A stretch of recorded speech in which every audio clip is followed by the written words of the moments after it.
찬송가 26장 구세주를 아는 이들 함께 찬양합니다. 구세주를 아는 이들 찬송하고 찬송하세. 마음과 뜻과 힘 다하여 경배드리세. 주를 알지 못한 이들 주같이 인도하사 그의 피로 구속하니 찬송 부르세. 약한 사람 도움받아 시험 중에 참게 되니 모든 죄를 이기림은 믿음 뿐이라. 진리 되신 우리 주는 영원토록 변함없네. 성도들아 주를 믿어 길이 섬기세. 아멘. 주보를 참고하셔서 사도신경으로 신앙을 고백하고 주기도문으로 기도드리겠습니다. 나는 전능하신 아버지 하나님 천지의 창조주를 믿습니다. 나는 그의 유일하신 아들 우리 주 예수 그리스도를 믿습니다. 그는 성령으로 잉태되어 동정녀 마리아에게서 나시고 본디오 빌라도에게 고난을 받아 십자가에 못 박혀 죽으시고 장사된 지 사흘 만에 죽은 자 가운데서 다시 살아나셨으며 하늘에 오르시어 전능하신 아버지 하나님 우편에 앉아 계시다가 거기로부터 살아있는 자와 죽은 자를 심판으로 오십니다. 나는 성령을 믿으며 거룩한 공교회와 성도의 교제와 죄를 용서받는 것과 몸의 부활과 영생을 믿습니다. 아멘. 하늘에 계신 우리 아버지여, 이름이 거룩히 여김을 받으시오며 나라가 임하시오며 뜻이 하늘에서 이루어질 것 같이 땅에서도 이루어지이다. 오늘 우리에게 일용할 양식을 주시옵고 우리가 우리에게 죄 지은 자를 사하여 준 것 같이 우리 죄를 사하여 주시옵고 우리를 시험에 들게 하지 마시옵고 다만 악에서 구하시옵소서. 나라와 권세와 영광이 아버지께 영원히 쌓옵나이다. 아멘.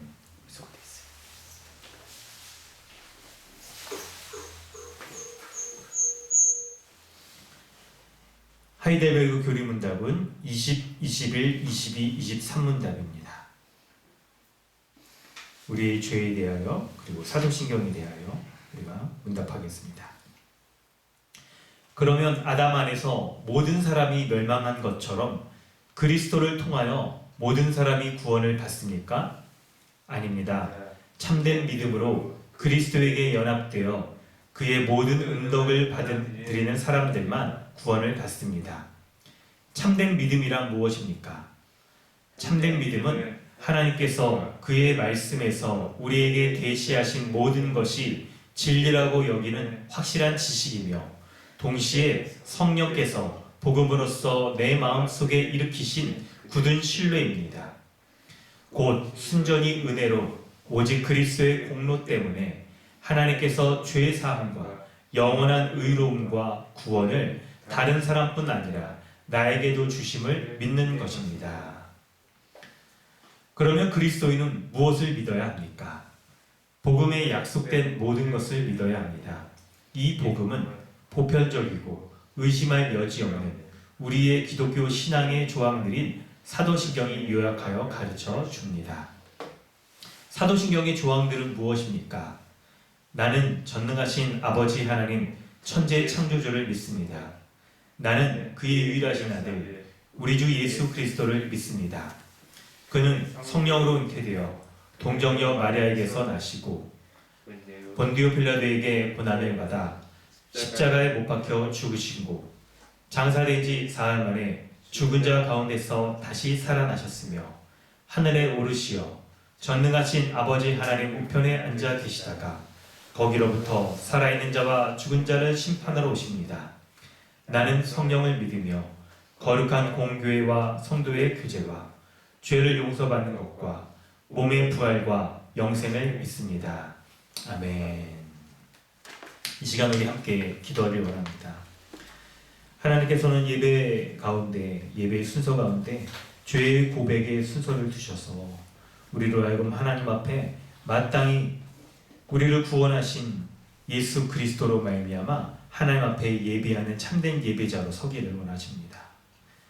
우리가 예배 가운데 예배할 때에 하나님의 은혜가 아니면 우리가 죽을 수밖에 없었던, 하나님의 진노 가운데 거할 수밖에 없었던 그런 죄인인 것을 고백하고, 동시에 우리를 그리스도 예수 안에서 예수 그리스도의 십자가의 형벌대속적 죽음으로 말미암아 그리스도 예수 안에서 우리의 모든 죄가 다 용서받은 거룩한 의인이요, 그리고 하나님 앞에 살아있는 자, 생명을 누리는 자로 하나님께서 여겨주심을 믿고 주님 앞에 예배해야 될 것입니다. 이렇게 우리가 믿는 이 복음에 비추어 볼 때 우리가 하나님 앞에 얼마나 큰 죄인이며, 그리고 지금도 오늘 하루를 살아가는 우리 순간 가운데서도 우리가 지은 죄로 말미암아 하나님의 진노 가운데 우리가 심판당하게 마땅한 자인 것을 고백하고 주님 앞에 예배해야 될 것입니다. 우리가 예수 그리스도 그 주님을 의지하지 않는다라고 한다면, 하나님의 은혜가 아니면 예배할 수 없을 뿐만 아니라 우리는 영원한 형벌 가운데 처할 수밖에 없는 그런 자들인 것을 고백하며, 우리를 구원하신 예수 그리스도 주님의 은혜에 감사함으로 온전한 이 예배를 드릴 수 있게 하셨음을 또 기쁨으로 감사함으로 예배해야 될 것입니다. 우리 이런 믿음의 고백으로 주님 앞에 기도하는 그런 시간을 갖기 원합니다. 우리 진실한 마음으로 함께 기도하겠습니다. 하나님 아버지, 주님의 은혜에 감사드립니다. 예배 가운데 매 주일마다 드리는 이 예배의 순서 가운데 죄의 고백 순서를 두셔서 하나님 앞에 예배하는 이 시간이 얼마나 귀한 것인지, 얼마나 감사한 것인지, 다른 어떤 시간으로도 어떤 순서로 대체할 수 없는 하나님의 은혜의 수단인 것을 내가 믿고 감사드립니다. 주님, 그 은혜 가운데 날마다 거하는 자가 되시고, 그 은혜로 날마다 사는 자 되시고, 그 은혜 가운데 날마다 기뻐하는 자 될 수 있도록 아버지 은혜하여 주시옵소서. 우리 하나님께서 은혜를 베풀어 주셔서 날마다 그 은혜 가운데 살게 하여 주시옵소서. 날마다 그 은혜로 서게 하여 주시옵소서. 그 은혜 가운데 하나님 기뻐함으로 주님 앞에 온전하게 하나님 예배하는 자 될 수 있도록 하여 주시옵소서. 주의 은혜를 구합니다. 아버지 인도하여 주시옵소서. 주님 붙잡아 주시고 함께하여 주시옵소서. 우리 아버지께서 은혜를 베풀어 주셔서 하나님 기뻐하시는 예배자, 오직 예수 십자가의 복음을 의지하며 주님 앞에 믿음으로 나아가 예배하는 자 될 수 있도록 하여 주옵소서. 하나님 아버지, 주님의 은혜에 감사드립니다. 오늘도 예배하는 이 예배 순서 가운데 우리로 하여금 예수 십자가로 말미암아 우리의 주인됨과 예수 그리스도께서 우리의 모든 죄를 위하여 십자가에 죽으심으로 우리를 하나님 앞에 깨끗하게 죄 용서받은 거룩한 의인 삼아주신 것에 대한 감사함으로 예배할 수 있도록 하여 주시니 감사드립니다. 예배 가운데 있는 이 죄의 고백의 순서를 통해 거룩하신 하나님을 뵙고 주님 앞에 예배하는 이 예배가 얼마나 귀한 것인지, 얼마나 우리의 전 마음과 생각과 우리의 뜻을 다하여 주님 앞에 예배하며 순종하며 따라야 될 것인지 이 귀함을 알고 우리가 몸과 마음을 다하여서 온전히 예배하게 하여 주시옵소서. 하나님 기뻐하시는 온전한 예배 되게 하여 주시고 인도하여 줄 줄 믿습니다. 감사드리며 예수 그리스도 귀하신 이름으로 기도드립니다. 아멘. 찬송가 287장 함께 찬양하신 우리 신수진 자매님 기도해 주십니다. 찬송가 287장입니다.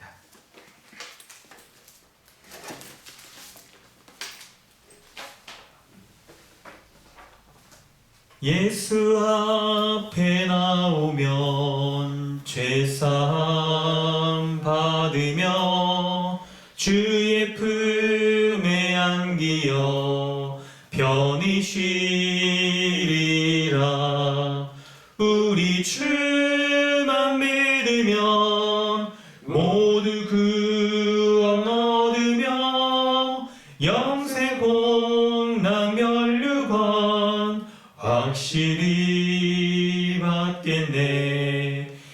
예수 앞에 나와서 은총을 받으며 마음의 기쁨 넘치어 감사하리라. 우리 주만 믿으면 모두 구원 얻으며 영생 복락 면류관 확실히 받겠네. 예수 앞에 설 때에 흰 옷을 입으며 밝고 빛난 내 집에 길이 살리라.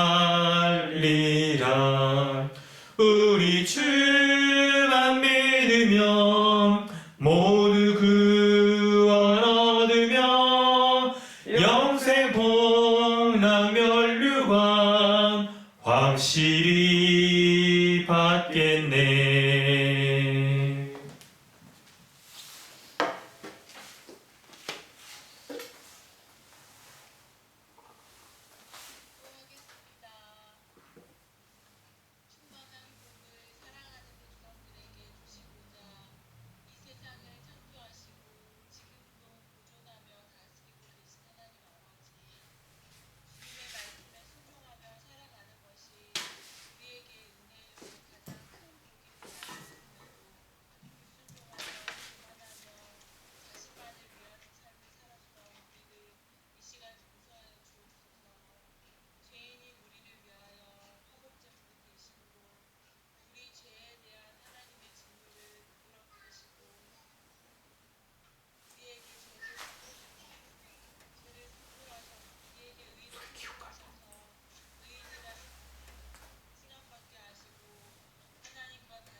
사랑을 찬양합니다. 하나님 나라의 주님이 되셔서 성령님을 보내시고 이 시간 주님이 가장 사랑하시는 교회에 그리스도의 충만함을 부어주셔서 감사합니다. 새 언약의 영이신 성령으로 그리스도와 연합한 우리가 오늘도 주님의 뜻에 순종하며 하나님 나라의 백성답게 복되게 살아가게 하여 주시옵소서. 또한 한 몸 한 가족된 교회로 지체를 사랑하며 서로에게 30배, 60배, 100배의 축복이 되는 서로 사랑하는 그리스도의 제자들로 매일매일 살아가게 하여 주시옵소서. 믿음으로 이 길을 걸어갈 때 고난이 있을 때도 있지만 우리가 서로 사랑하며 주의 말씀 안에 설 때 넉넉히 이길 힘을 주셔서 주님께서 다시 오시는 그날까지 우리가 서로에게 신실한 믿음의 동지가 되어 이 믿음의 경주를 승리하며 걸어갈 수 있도록 은혜를 베풀어 주시옵소서. 오늘도 말씀을 전해주시는 목사님께 은혜를 주시고 듣는 우리에게도 성령의 충만한 은혜를 부어 주시옵소서. 감사드리며 예수님의 이름으로 기도합니다. 아멘. 하나님께서 오늘 우리에게 주시는 말씀은 누가복음 5장 17절로 26절까지입니다.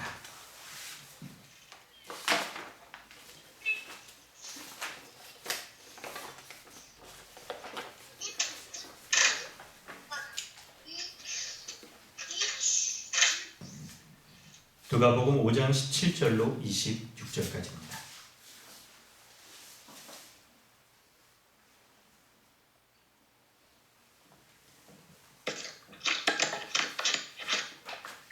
봉독하겠습니다. 하루는 가르치실 때에 갈릴리의 각 마을과 유대와 예루살렘에서 온 바리새인과 율법 교사들이 앉았는데 병을 고치는 주의 능력이 예수와 함께 하더라.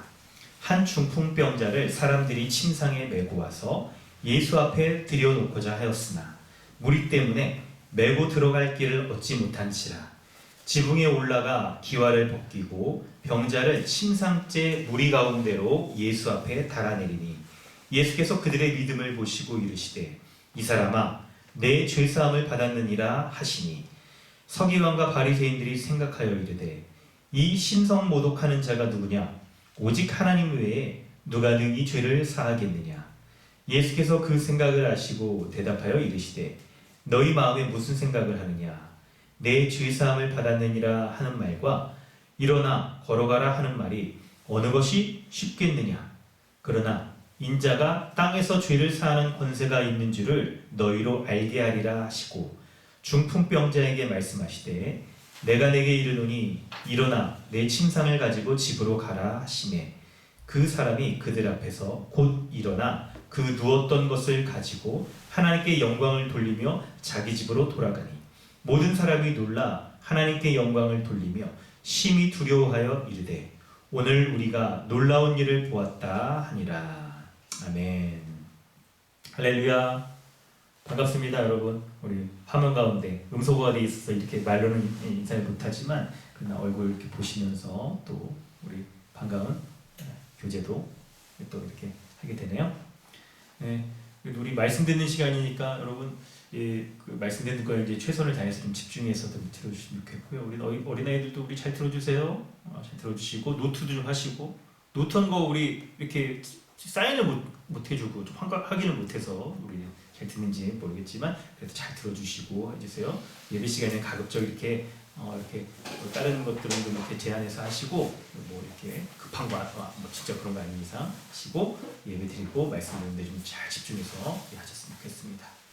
그리고 그래도 줌으로 이렇게 예배하지만 그 가운데 이렇게 예배하는 것 가운데 우리의 마음과 몸을 좀 다해서 집중해서 하나님 앞에 이렇게 예배하게 되잖아요. 그래서 우리가 집중해서 여러분 잘 하시면 좋겠습니다.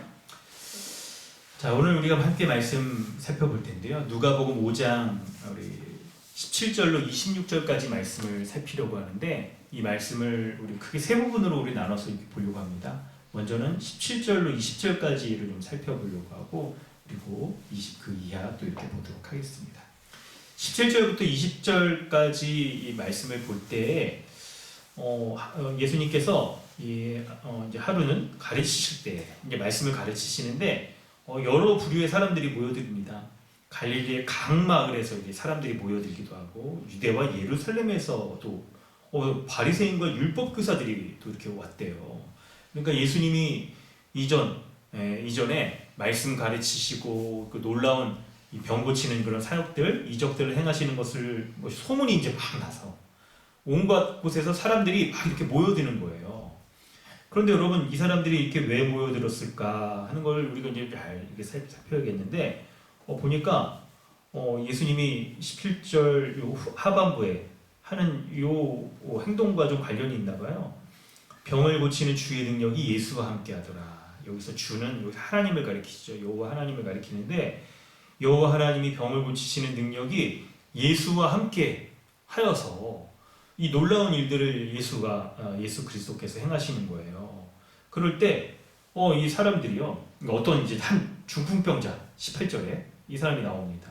이 중풍병자를 이 사람들이 침상에 메고 와서 예수 앞에 이렇게 들어오려고 하는데 사람들이 많았어요. 그래서 이렇게 들어가지 못하니까 길이 없어요. 어떻게 하냐면 지붕에 올라가서 기와를 벗기고 이 병자를 침상째 이렇게 예수 앞에 이렇게 내렸다 하는 이렇게 기록이 있습니다. 여러분 이 17절, 18절, 19절 이 말씀 가운데 딱 보면 예수님께서 한 중풍병자를 고치시는데요. 그런데 이 중풍병자를 고칠 때 20절에 무리가 하는 행동이 굉장히 자세히 설명이 돼 있잖아요. 18절과 19절에 이 중풍병자 친구들을 그렇죠? 친구 우리가 잘 아는 대로 중풍병자와 4명의 친구 그러잖아요. 내 친구. 왜 그러냐면 이 중풍병 침상채로 이렇게 딱 메고 왔다 그러니까 여러분 침상 이거 매려면 침대를 메고 왔다고 매트리스 메고 이렇게 들려면 보통 이렇게 무거우니까 내구탱이 이렇게 사람이 딱 들었을 테니까 아마도 내 친구였을 거다. 친구가 인간관계가 좀 좋았으면 친구가 많았을 거고 여러 사람이 들고 왔을 것 같은데요. 그런데 이 사람들이 예수님 앞에 이 중풍병자를 데리고 가려고 굉장히 애를 쓰는 모습이 이렇게 딱 18절, 19절에 이렇게 기록이 돼 있어요. 그런데 20절에 예수님이 이들의 행동을요, 그들의 믿음을 모르시고 이르시되, 믿음이라고 이렇게 표현을 하시는 거예요. 평가를 하시는 거예요. 그리고 나서 이 사람아, 내 죄사함을 받았느니라 라고 이렇게 말씀을 하세요. 선언을 하세요. 그럴 때 여러분 우리가 좀 주목해서 봐야 될 게, 예수님은 하나님의 능력이 임하여서 병을 고치는 분으로 여기서 다 이렇게 설명이 되어 있습니다. 예수 그리스도가 여러분 지금 병 고치는 분으로 다 이렇게 설명이 되어 있는 거예요. 그럴 때 여러분, 요 무리들이 중풍병자의 친구들이 예수님 앞에 나와서 이 병 고침 받으려고 하는 이 모습을 자세히 성경이 묘사하고 있고, 예수 그리스도가 그들을 믿음을 보시고 죄사함을 받았다라고 이렇게 딱 하시는 것을 우리가 주목해서 봐야겠죠. 그럴 때 여러분, 이 믿음이란 뭔가, 여러분 이거를 잘 생각을 해볼 필요가 있습니다. 이 중풍병자를 메고 온 이 그들의 믿음을 보시고 중풍병자를 어떻게 하든지 딱 데려오려는 이 행동, 이걸 믿음이라고 이렇게 표현하고 있어요. 그래서 여러분 우리가 이걸 잘 이해할 필요가 있는데, 그런데 여러분, 우리 강동주님의 교회는 복음을 잘 알고 있잖아요. 복음을 배워서 잘 알고 있는데, 이걸 율법적으로 이해하는 것과 복음적으로 이해하는 차이가 뭔지를 여러분이 아실 거예요.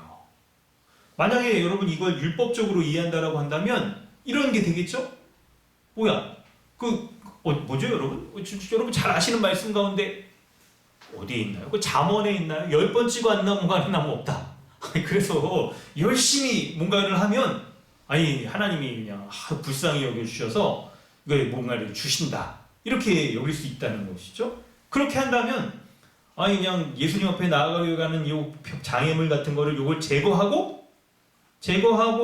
주님 앞에 이렇게 나가기만 하면 주님이 이렇게 불쌍히 여겨주셔서 고쳐주신다 라고 우리가 이해하면 윤리 도덕적인 이런 메시지가 되는 거예요.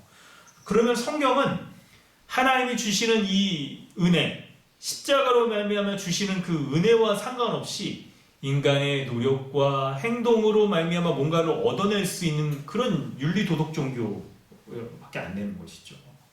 그러면 이걸 어떻게 우리가 좀 복음적으로 이해하고 이것을 통해서 하나님이 주시는 은혜를 어떻게 우리가 드러내는가, 그걸 살피는 것이 좀 필요해요. 그럴 때 여러분 20절에 여러분 여기에 동그라미를 치셔야 돼요. 그들의 믿음을 보시고 라는 이 말에 동그라미를 치셔야 되는데, 이 믿음이 뭐냐, 그걸 우리가 잘 알 필요가 있는데, 바로 중풍병자의 이 친구들은요, 어떻게 하든지 예수님께 이 중풍병자를 데리고 오려고 애쓰는, 그때 그들의 애쓰는 행동 가운데 그들이 가지고 있었던 믿음이 뭐냐라고 할 때, 예수님께 데려가기만 하면 모든 병을 다 고칠 수 있다라고 믿는 믿음인 것이죠. 근데 여러분 여기서만 머무르면 안 돼요.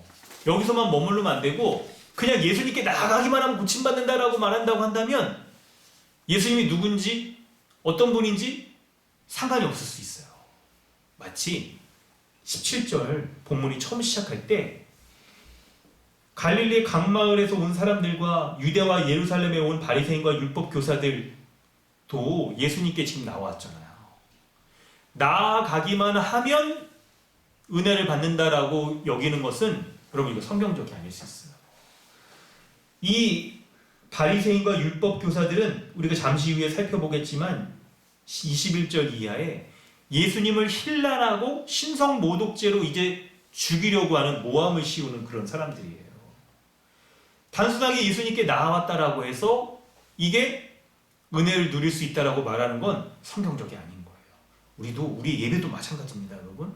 좀 여러분 잘 집중해서 잘 들으실 필요가 있어요. 제가 오늘 약간 서로를 이렇게 얘기하는 이유가 그런 건데, 여러분 뭐냐면 우리가 나아가는 그 예수님이 어떤 분이신지를 제대로 알고 믿고 나아가느냐가 굉장히 중요한 거예요. 그래서 이 예수님이 평가하실 때 그들의 믿음을 보시고 라고 말할 때는 바로 예수님이 그분이 모든 문제를 그분이 원하시는 대로 다 해결하실 수 있는 전능하신 하나님이시며 만물의 주관자이신 왕이신 것을, 하나님 나라의 왕이신 것을 제대로 알고 믿고 주님 앞에 나아가느냐, 이것이 중요하다는 거예요. 그럴 때 그것은 주님이 인정하실 만한 그런 믿음이 될 수 있는 거죠. 예수 그리스도를 향한 그런 믿음, 가지고 오늘 신앙 고백 가운데서도 있었잖아요. 참된 믿음이란 지식과 그리고 신뢰, 지식 동의 신뢰, 여러분 이게 있어야 된다라고 우리가 고백했잖아요. 그런 것처럼 예수 그리스도가 이런 하나님 나라의 왕으로 오신 분이시며 하나님께서 예수 그리스도에게 능력을 주셔서 병고침을 일으키시는 메시아이신 것을 제대로 알고 그분 앞에 신뢰하며 믿고 나아가는 그런 모습을, 그런 행동을 믿음이라고 주님이 보신다는 거예요. 그렇다고 한다면 여러분 이런 믿음은 바로 모든 것을 주님께 맡기는 그런 태도, 그런 노력이 다 수반되어지는 것을 말하고 있는 거예요. 여러분 이렇게 생각해 본다고 한다면 19절에 이 중풍병자와 4명의 친구들, 좋습니다. 4명이라고 일단 하죠. 이 사람들이 보여준 모습을 상상 한번 해보시겠어요? 여러분 상상 한번 해보세요. 19절에 무리 때문에 내모 들어갈 길을 얻지 못하고 지붕에 올라가 기와를 벗기고 병자를 심상째 무리 가운데 예수 앞에 달아내리려고 하는 이거 있잖아요. 이들의 모습을 한번 상상을 한번 해보세요. 여러분 지금 한번 상상이니까 그래도 눈을 감고 상상하는 것도 그렇게 괜찮겠죠. 여러분 혹시 주무실까? 아니 안 주무실 자신 있으면 잠깐 상상해보세요. 19절에 이 모습 있잖아요. 이들이 주님 앞에 나아가려고 하는 그 열심, 행동, 장애물들이 땅에 있는데 그 장애물들을 뚫고 나아가려고 하는 그 모습들 있잖아요. 그런데 우리가 상상할 때 이들의 모습을 단순하게 윤리, 도덕적인 행동, 적극적인 행동, 이거를 여러분 믿음이라고 우리가 보는 것이 아니라 예수 그리스도, 그분이 하나님 나라의 왕으로서 모든 죄인을 온전하게 회복시키는 분이라는 것을 우리가 알고 믿고 주님 앞에 어떻게 하든지 나아가 그분 앞에 은혜를 입어 고침받으려고 하는 이런 여러분 열심이라고 한다면 우리가 바른 믿음이라고 주님이 평가하실 거예요. 이런 모습으로 우리가 주님 앞에 다 이렇게 예비한다라고 한다면 여러분 어떨까요? 여러분 지금 여러분의 모습도 한번 그렇게 좀 보여주시면 어떨까요? 그래요. 여러분 정말 이해가 됩니다. 오늘 막 이렇게 우리 다 애기 안고 있고 지금 상황도 코로나 상황이 그러니까 우리 환경이 굉장히 어려워요. 또 오늘 또 막 이렇게 급하게 출근하신 분도 있고 막 그런데 환경과 여건들은 여러분 우리에게 장애물들이 많이 있습니다. 그런데 그 가운데서도 우리가 예수 그리스도가 하나님 나라의 왕이신 것을 제대로 알고 믿고 주님 앞에 어떻게 하든지 우리가 집중하여 우리의 마음을 다하여 예배하려고 하고 우리의 행동으로서 주님 앞에 온전히 예배하려고 하는 이런 모습을 주님이 보신다고 한다면 그들의 믿음을 보시고 하나님께서 이런 은혜를 베풀어 주시는 그런 참된 예배가 되지 않을까요? 여러분 그렇다고 한다면 우리 21절부터 24절까지 말씀을 더 살펴볼 텐데요. 예수님께서 이 중풍병자의 친구들의 믿음을 보시고 이 사람아 내 죄사함을 받았느니라 하셨어요. 근데 여러분 여기서 지금 낯설게 읽기를 하면 뭔가 이상하죠? 뭔가 지금 말이 안 맞는 걸 여러분 좀 발견하실 수 있었나요? 뭐냐면 중풍병자가 걸렸으면 일어나 걸으라 이렇게 하는 게 여러분 일상적인 표현일 수 있잖아요.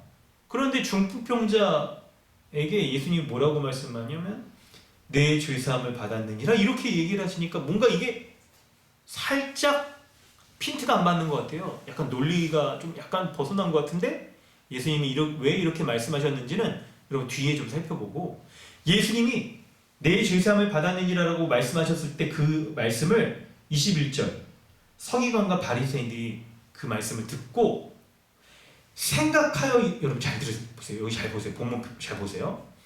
그들이 속으로 생각하여 이르되 이 신성 모독하는 자가 누구냐? 오직 하나님 외에 누가 능히 죄를 사할 수 있겠느냐라고 말하면서 예수를 누구라고 생각하고 있어요? 하나님이라고 여기지 않고 있어요. 예수를 하나님이라고 여기지 않고 예수가 하나님처럼 행세하는 사람으로 신성 모독한다라고 그렇게 여기고 있어요. 여러분 죄는 하나님밖에 용서할 수 없다라고 여겼는데 예수가 죄를 용서한다고 말하니까 지금 이 사람 하나님이 척하는 신성 모독하는 자구나 하면서 돌에 죽여야 됐다라고 속으로 생각한 거예요. 속으로, 마음속으로. 그런데 22절에 보면 예수님께서 그 생각을 꿰뚫어서 아시고 대답하여 이르시되 너희 마음에 무슨 생각을 하느냐? 이렇게 말씀하시면서 예수님께서 그들의 속마음을 꿰뚫어 보시는 참으로 전능하신 하나님이신 것을 보여주시는데, 그러면서 예수님께서 그들의 마음속에 갖고 있는 의심, 과연 이 예수라는 사람이 도대체 누구길래 죄를 용서한다라고 그렇게 말할 수 있느냐 하는 것에 대해서 예수님이 이제 선언하여서 단적으로 23절부터 말씀을 하시는 거예요. 뭐라고 말씀하실까요? 여러분 23절, 여러분 요거 우리 사랑하는 성도 여러분, 오늘 말씀에서 조금 복잡한 부분입니다. 그래도 제가 좀 쉽게 설명해 볼게요. 여러분 좀 집중해 들으셔야 돼요. 지금 약간 화면 끄고 계신 분들도 여러분 이해합니다. 이해하는데 잘 집중해서 들으셔야 돼요. 23절. 자, 여러분 준비되셨나요? 제가 해도 될까요? 괜찮겠죠, 여러분? 좋습니다. 감사해요. 고개 끄덕끄덕 감사합니다. 네, 감사합니다. 네, 여러분 들으실 마음의 준비가 되셨죠? 근데 설명 들어보면 어렵지 않아요, 근데 잘 들어보시면 예수님이 어떤 분이신가 오늘 본문에서 아주 핵심적인 얘기를 23절에서 이제 하려고 그래요, 여러분. 근데 잘 들어보셨으면 좋겠어요. 이 말씀이 예수님이 병 고치는 사역은 여러 본문에서 하시잖아요. 그런데 오늘 본문에서 이 병 고치는 모습은 동일하게 하되 그 병 고침의 성격이 무엇인지를 아주 단적으로 보여주는 게 23절이에요. 그래서 여러분 설명을 지금 합니다. 이제 자, 뭐냐면 23절에 보면 내 죄사함을 받았느니라 라고 하는 말과 일어나 걸어가라 하는 말 두 개 중에 어느 것이 여러분 더 쉬울까요? 죄사함을 받았느니라 라고 말하는 것과 일어나 걸어가라 라는 말 중에 어느 것이 더 쉬울까요? 1번일까요? 2번일까요? 여러분 속으로 결정하기 전에 여러분 생각을 해보세요. 어느 것이 쉽냐면 제가 여러분 설명해 볼게요. 어느 것이 쉽냐면 죄사함을 받았다는 말이 사람들의 생각에서는 죄사함을 받았다는 말이 더 쉬워요. 왜냐하면 여러분 죄라는 것이 우리 눈에 이게 보여지는 성격이 아니라 우리 마음, 1차적으로 마음에서 막 일어나는 것일 수 있기 때문에 눈에 보이지 않는 영역이어서 죄사함 받았다는 것은 증명할 필요가 없어요. 눈에 보이지 않아도 말뿐이어도 상관이 없다는 거예요. 그런데 일어나 걸어라 이렇게 말했는데 그 사람이 안 일어나, 안 걸어. 이러면 여러분 당장 예수라는 이 사람이 가짜구나 라고 하는 게 여러분 드러나 버리잖아요. 그렇기 때문에 이게 더 어렵다라고 여기는 거예요. 여러분 예수님 이 당시에 초대교회 당시에 가짜 메시아 행세를 하는 많은 사람들이 있었어요. 사람들의 인기를 얻고자 아니면 좀 이렇게 신비적인 그런 능력을 갖고 있는 사람들이 자신이 메시아다, 구약에 약속된 메시아다라고 말하는 그런 사람들이 막 있었어요. 그런데 사람들이 네가 메시아인 것을 증명해봐라. 그 증명을 누가 하냐면 바로 바리새인과 율법교사들이 하는 거예요. 바리새인과 율법교사 같은 이런 사람들이 와서 네가 메시아인 것을 증명해봐라. 어떤 사람이 막 말빨은 엄청 좋아요. 막 휘행찬란하게 청산율세 막 하나님 말씀이다 이렇게 딱 했는데 너의 행동으로 증명해봐라. 너의 말하는 것을 증명해봐라 라고 했을 때 무리를 거둔다거나 아니면 뭐 병자를 고친다거나 이런 것으로서 증명할 수 없다라고 한다면 그 사람은 가짜라는 거예요. 구약 성경에 예언된 메시아는 메시아가 오셔서 하는 행동, 일들이 기록되어 있었어요. 병자를 일으키고 죽은 자를 살리며 하는 이런 거 있잖아요. 그 중에 하나가 중풍병자 낫게 하는 거, 이런 거. 이런 모습으로 행동으로서 증명할 수 있는 게 필요했단 말이에요. 그렇기 때문에 쉬운 건 뭐냐면 죄사함을 받았느니라 라고 말하는 게 쉬운 거예요. 그런데 이제 예수님께서 어떻게 하시냐면 24절을 보면 여러분 23절과 24절 오늘 본문에서 핵심 구절입니다. 여러분 여기에다가 잘 표시를 해두셔야 돼요.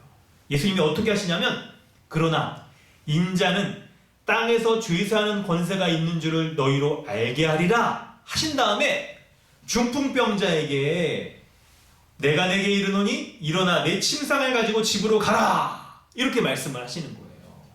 예수 그리스도께서는 지금 여러분 일어나 병자에게 일어나 걸으라 라고 말하는 게 어려운 거라고 말씀하셨잖아요. 그런데 예수님은 죄 사함을 말씀한 다음에 이 죄 사함 받았다는 것을 증명하시기 위하여서 병을 고치시는 것으로서 그분이 하나님의 능력을 드러내시는 거예요. 여러분 방금 얘기한 거 여러분 이거 메모해 주세요. 예수 그리스도께서는 죄 사함을 먼저 말씀하신 다음에 그 죄 사함 받았다는 것을 증명하시기 위하여서 병을 고쳐주시는 것이에요. 이것으로써 그분이 하나님이 보내신 인자인 것을 증명하실 뿐만 아니라 죄 사하시는 권세를 가지고 있다는 것을 사람들에게 알려주시는 거예요. 알려주시는 거예요. 여러분 방금 제가 한 설명들을 이제 우리 참고 본문들을 가지고 좀 더 이해해 보도록 하겠습니다. 이해해 보도록 하겠어요. 자 이제 여러분 주보를 한번 여러분 펴보시고 주보에 나온 참고 본문을 우리 한 3개, 4개 같이 읽어보면서 오늘 본문에 대하여서 우리가 한 단계 더 이해해 보도록 하겠습니다.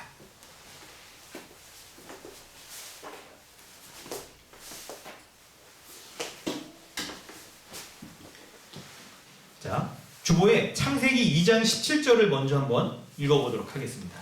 창세기 2장 17절 우리 읽어보겠는데요.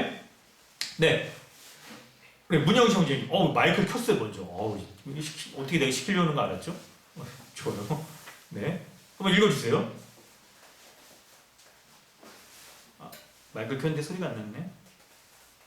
아직 음성은 해제가 안 됐어. 네. 네.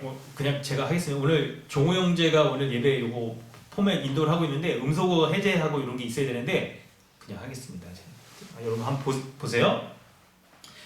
선악을 알게 하는 나무의 열매는 먹지 말라. 내가 먹는 날에는 반드시 죽으리라 하시니라. 여러분 하나님께서 아담에게 말씀하실 때 선악을 알게 하는 나무의 열매는 먹지 말라. 내가 먹는 날에 반드시 죽으리라라고 이렇게 말씀하셨잖아요. 여러분 이때 요 죽는다는 게 뭘까요? 요 복음의 기초에서 여러분 죽는다는 의미는 3가지 의미가 있었죠. 영적 죽음, 하나님과 분리되는 영적 죽음, 육체적인 요 죽음, 그리고 영원한 진노 가운데, 영원한 이 형벌 가운데 거하지는 영원한 죽음, 이 의미가 있잖아요. 이 본문을 찾는 지금 이유가 뭐냐면 여러분 사람에게 질병이 생기는 원인이 무엇인지를 우리가 알 필요가 있는 거예요. 예수님이 여러분 이제 이 설명을 하려는 거예요. 아까 서두에 좀 말씀드렸는데 중풍병자를 향하여서 예수님이 왜 처음부터 사실 내 침상을 가지고 일어나라, 일어나 걸으라 이렇게 말씀하셨으면 여러분 그만인데 왜 예수님이 내 죄사함을 받았느니라 이렇게 말씀하셨는지 여러분 이게 좀 오늘 본문에서 굉장히 궁금한 부분이에요. 사실 오늘 본문에서 그렇게만 말했다라고 한다면 서기관과 바리새인도 예수님 앞에 막 신성모독이구나 막 그런 거 생각할 필요도 없었고, 우와 예수님이 진짜 병을 고치신 분이 맞구나 이렇게 여겼을 텐데, 그런데 오늘 본문은 다른 본문과 좀 독특한 면이 예수님이 중풍병자를 병을 고치실 때 중풍병자를 향하여서 약간 뜬금없이 내 죄사함을 받았느니라 라고 이렇게 말씀하시는 부분이 굉장히 독특한 면이에요. 우리가 그걸 잘 살필 필요가 있어요. 그렇다는 것은 질병, 중풍병과 같은 그런 질병이 죄의 용서와 뭔가 관련이 있다는 것을 우리가 이해할 수 있는 거죠. 그렇기 때문에 예수님께서 중풍병자를 향하여서 뇌 죄사함을 받았느니라 라고 이렇게 말씀하시는 것을 우리가 알 수가 있는 거예요. 그리고 24절에 죄사하는 권세로 죄를 용서해 주신 다음에 중풍병자를 향하여서 일어나 걸으라 이렇게 말씀하신 것을 우리가 이해할 수가 있는 거예요. 그럴 때 여러분 사람에게 질병이 생기는 그 원인이 뭔지 그것을 설명하려고 하는데 바로 그 이유는요, 하나님과 분리되어 있는 죄인이 겪는 징후가 바로 그 대표적인 모습이 바로 질병으로 드러나는 거예요. 여러분, 하나님은 어떤 하나님입니까? 창세기 가운데 나타나는 하나님은 어떤 하나님이세요? 하나님 어떤 분이라고 우리 에덴 동산에 거하시는 하나님, 어떤 하나님이라고 여러분 말하면 좋을까요? 하나님에 대한 여러 모습이 있겠지만 여러분, 오늘 말씀 가운데 이 맥락 가운데서 말씀할 수 있는 하나님, 그 하나님은 어떤 분이라고 말할 수 있을까요? 여러분에게 힌트를 드리기 위해서 창세기 3장 22절, 24절 한번 읽어보고 여러분 말씀해 보세요. 하나님은 어떤 분이신지. 창세기 3장 22절로 24절까지 우리 함께 읽도록 하겠습니다. 여러분 지금 마이크가 안 켜지니까 한 명이 읽을 수 없었어요. 같이 한번 읽어볼까요? 같이 읽어도 여러분 소리는 안 납니다. 같이 한번 읽겠습니다. 가정에서도 각각 읽으세요. 시작. 여호와 하나님이 이르시되 보라, 이 사람이 선악을 아는 일에 우리 중 하나같이 되었으니 그가 그의 손을 들어 생명나무 열매도 따먹고 영생할까 하노라 하시고, 여호와 하나님이 에덴 동산에서 그를 내보내어 그의 근원이 된 땅을 갈게 하시니라. 이같이 하나님이 그 사람을 쫓아내시고 에덴 동산 동쪽에 그룹들과 두루 도는 불칼을 두어 생명나무의 길을 지키게 하시니라. 아멘. 자, 여러분, 하나님은 어떤 하나님이라고 말씀할 수가 있을까요? 요 창세기 3장 22절부터 24절까지 보면 어떤 하나님?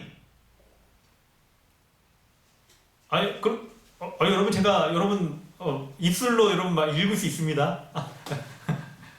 말씀해 보세요. 어떤 하나님이요? 생명의 하나님이라고 말하면 좋을 것 같아요. 하나님 나라의 왕이신 하나님께서는요, 생명의 하나님이라고 말할 수 있을 거예요. 그럴 때 인간이 범죄하여서 하나님과 분리되어 있다라고 한다면 그 분리되어 있는 죄인이 겪는 모습이 바로 하나님의 생명으로부터 분리되는 모습, 바로 죽음에 처해진 거죠. 영적으로 죽는 것뿐만 아니라 육체적으로도 죽는, 영원한 죽음 가운데 처해지는 이 죽음 가운데 처해지는 거예요. 그래서 하나님께서 아담이 범죄하였을 때 에덴 동산에서 그를 내쫓으시며 생명나무 먹고 영생하도록 하는 것을 막으시는 거예요. 여러분, 지금 인간의 상태는 바로 이런 상태에 있는 거예요. 영원한 생명이신 하나님으로부터 분리되어 우리가 죽음 가운데 처해진 것이죠. 여러분, 이 죽음의 전조 증상이 뭐냐면 바로 질병이라고 말할 수가 있어요. 우리가 병을 앓게 되잖아요. 코로나 같은 거. 우리는 지금 대부분이 이제 젊으신 분들이라 코로나 걸려도 대부분은 그냥 여러분 이겨내겠죠, 여러분. 그렇다고 우리가 뭐 지금 막 이렇게 하자는 건 아니고 그럴 겁니다. 그런데 만약에 이걸 이겨내지 못하면 어떤 일이 있을까요? 우리가 죽음에 처해지게 되잖아요. 그러니까 중풍병과 같은 이런 질병은요, 우리가 뭐를 보여주는 거냐면 이 질병을 이겨내지 못하면 결국 죽음 가운데 처해지는 죄인이라는 것을 보여주는 거예요. 그렇기 때문에 질병의 근원인 죄를 고쳐야만 죄의 징후들인 질병들 이런 것들이 우리에게서 떠나게 되는 것을 우리가 이해할 수 있게 되는 거죠. 그래서 예수 그리스도께서는 모든 질병의 근원인 요 죄의 문제를 고쳐주시는 것으로서 이 질병을 중풍병자를 낫게 해주시는 것을 다 말씀해주고 있는 거예요. 여러분, 이 생명나무 그리고 영생, 이 주제가 얼마나 여러분 중요한지, 여러분 여러 문학 작품들 있잖아요. 고전들 여기에서 막 이런 걸 다루잖아요. 뿐만 아니라 여러분 최신 이슈로도 그렇죠. 여러분 얼마 전에 그 개봉한 그 영화 그거 보셨어요? 넷플릭스에서 개봉한 거? 그거 뭐죠? 그거? 승리호 보셨어요? 아직 안 보셨어요? 좀 이렇게 하나님의 일반 은총도 여러분 좀 누리고 그러세요. 승리호 그거 보면 여기 영생나무, 여기 영생이 얼마나 중요한지 딱 이 모티브를 가지고 설명하잖아요. 그거 얻으려고 하잖아요, 막 사람들이. 그래서 막 자기가 막 구원자다 이렇게 행세하는, 거기도 거짓 메시아 나오죠, 막 이런 거 나오죠. 그리고 영생을 누리려고 하는 이 주제가 얼마나 중요한지 사람들이 누구나 다 요 영원한 생명을 누리고 싶어 한다고요. 그런데 이 영원한 생명을 누리기 위해서 사람들은 어떻게 하냐면, 지금 현대 이 사람들은요, 우리에게 찾아오는 이 질병들을 차단해. 이것들만 고치면 영생을 누릴 수 있다라고 여기는데, 착각이란 거예요. 예수님께서 오늘 본문 가운데 말씀하시는 것은 이 질병들의 근원적인 문제인 바로 죄의 문제를 해결하신, 그럴 때에만, 죄의 문제를 해결할 때에만 질병들을 딱 차단할 수 있다라고 말씀하시는 거예요. 그런데 이 질병들이 나타나는 근원적인 문제는 누가 해결할 수가 있습니까? 맞아요. 바리새인과 율법교사들이 말한 것처럼 오직 하나님만이 죄 용서를 하실 수 있는 분이에요. 그렇지 않으면 신성 모독에 해당되는 것이죠. 이사야 1장 18절을 한번 여러분 읽어보세요. 이사야 1장 18절 같이 읽겠습니다. 이사야 1장 18절. 주보 가운데 있죠? 이사야 1장 18절. 이사야 1장 18절. 우리 한 목소리 읽습니다. 시작. 여호와께서 말씀하시되 오라 우리가 서로 변론하자. 너희의 죄가 주홍 같을지라도 눈과 같이 희어질 것이요 진홍같이 붉을지라도 양털같이 희게 되리라. 하나님께서 말씀하셨는데요. 너희의 죄가 주홍 같을지라도 눈과 같이 희어질 것이라고 말하는데, 눈과 같이 희게 하는 것은 누가 합니까? 바로 여호와 하나님. 오직 하나님 한 분만이 이 죄를 용서해 주실 수 있는 분이세요. 그렇기 때문에 여러분, 맞아요. 바리새인과 서기관들이 예수가 내 죄를 사하노라 라고 말했을 때 이것을 신성모독으로 여겼을 거예요, 그들은. 그런데 그들이 알지 못하고 있었던 게 있었어요. 바로 예수 그리스도가 하나님이 보내신 인자인 것을 알지 못했던 거예요. 여러분, 인자라는 단어가 하나 나오니까 이거 설명을 좀 해야 우리가 이해할 수 있을 것 같은데, 인자라는 말이 뭐냐?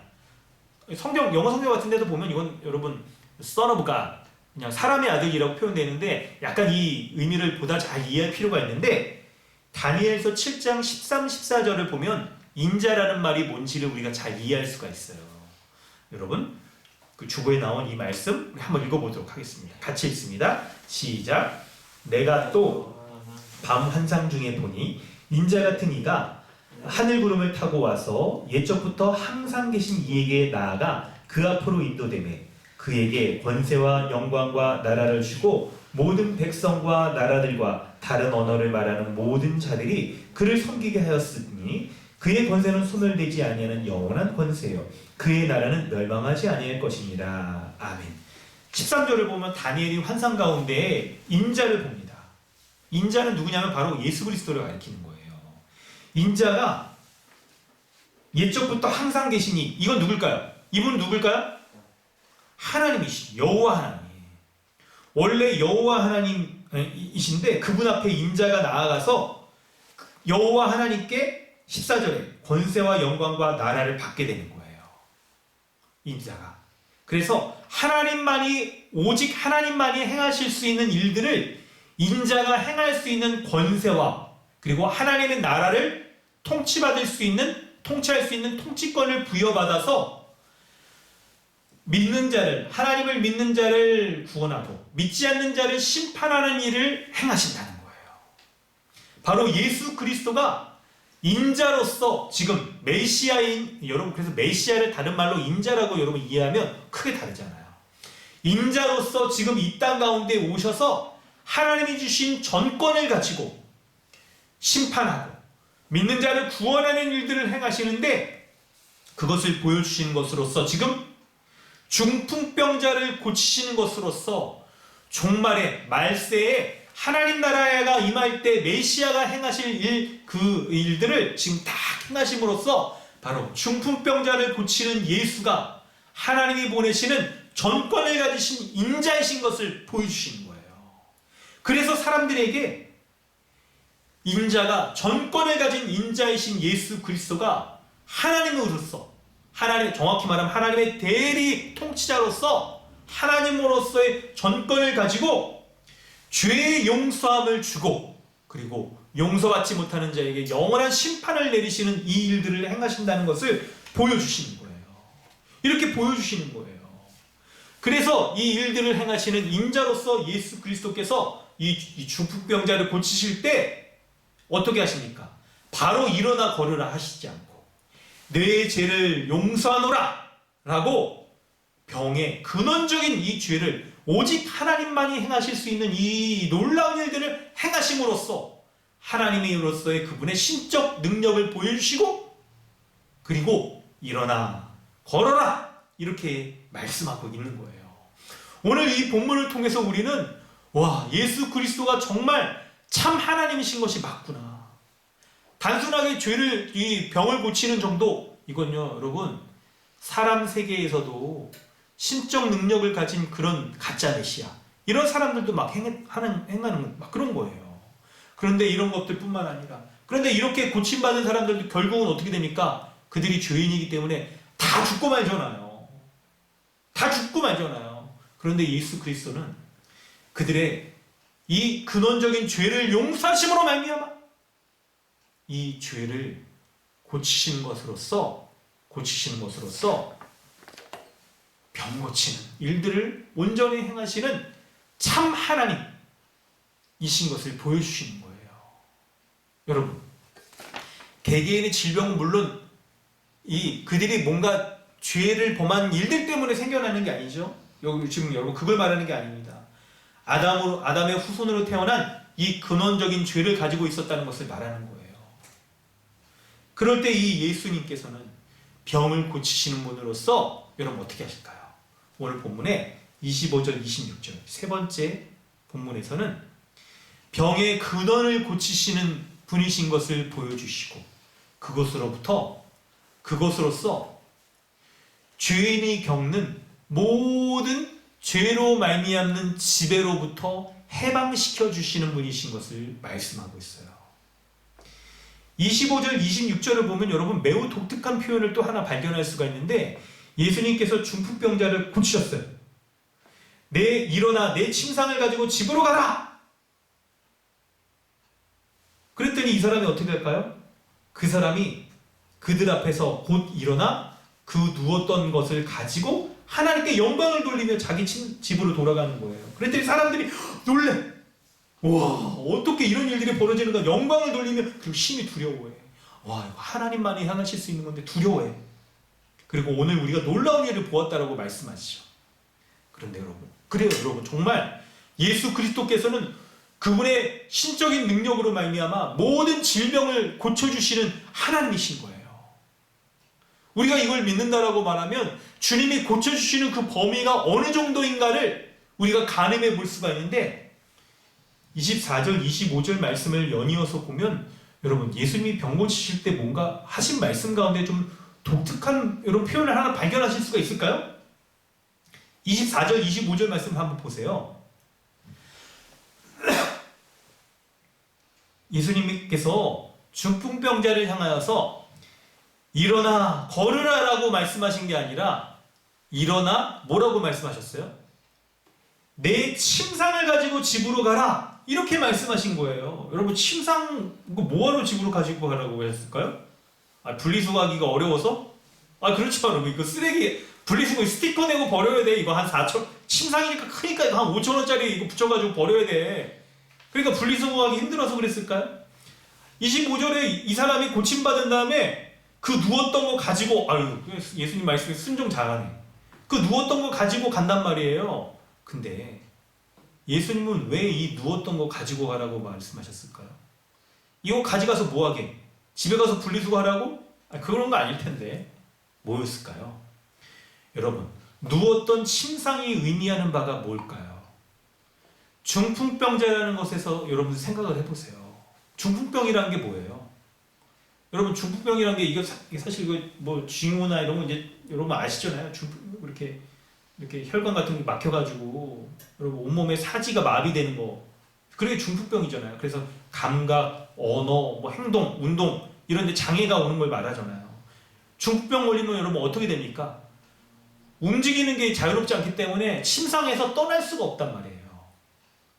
그의 삶을 지탱해 주는 게 바로 침상이에요. 침상.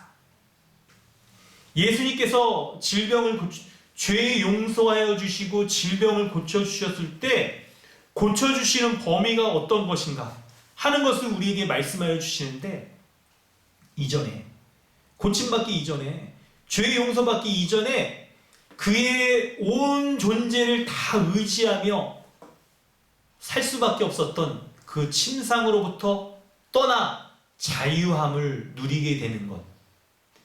예수님이 고쳐주시는 이 죄의 용서함으로 말미암아 주시는 은혜의 범위가 그것까지 해당이 된단 말이에요. 여러분, 이 중풍병 걸렸을 때 그 침상으로부터 다 벗어날 수 없는 그의 삶을 생각해 보세요. 중풍병 걸리거나 이런 침상에 오랫동안 병 치료하시는 분들 보면 대부분 이게 움직임이 제한돼 있어서 욕창 같은 거 막 생기잖아요. 그래서 막 이 몸 무게 때문에 눌려가지고 피부가 괴사되고 그렇잖아요. 그렇기 때문에 어떻게 해줘야 됩니까? 좌우로 이렇게 탁 움직여주고 좀 잘 씻겨주고 눌린 부분 이렇게 해줘야 되는 거잖아요.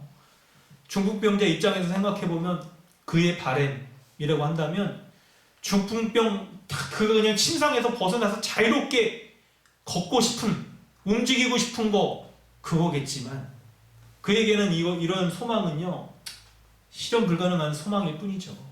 그냥 실현 가능한 작은 소망이라고 한다면 그냥 오늘 조금 몸 이렇게 움직여가지고 그냥 욕창 생기지 않을 정도로밖에 움직일 수 없는, 달리 말하면 이전에 그의 삶을 지탱해주던 이 침상과 같은 이것으로부터 벗어날 수가 없는 거예요. 벗어날 수가 없는 거. 그의 바람은 이 자신을 탁 얽어매고 있는 이 침상, 그것이 얼마나 그의 족쇄처럼 그의 삶을 탁 붙잡고 병으로부터 치유돼서 탁 자유롭게 움직이는 것을 가로막고 있는 그런 존재일까요? 이것으로부터 벗어나는 것이 그에게 있어서의 소망이라고 한다면 소망일 거예요. 그런데 예수 그리스도가 그의 죄를 용서하여 주셔서 중풍병을 낫게 해주셨을 때, 그때 그 은혜의 범위는 중풍병으로부터 얽매였던 이 삶으로부터 자유와 해방을 시켜주시는 놀라운 은혜를 베풀어 주시는 그것까지, 이 모든 것까지 다 베풀어 주시는 거예요. 여러분, 이 놀라운 은혜 우리가 살폈습니다. 이제 오늘 말씀을 메시지로 몇 가지 정리해보고 우리 말씀을 더 어떤 면에선 더 전진해서 우리에게 적용해보고 더 깊이 있게 또 살펴보도록 하겠습니다.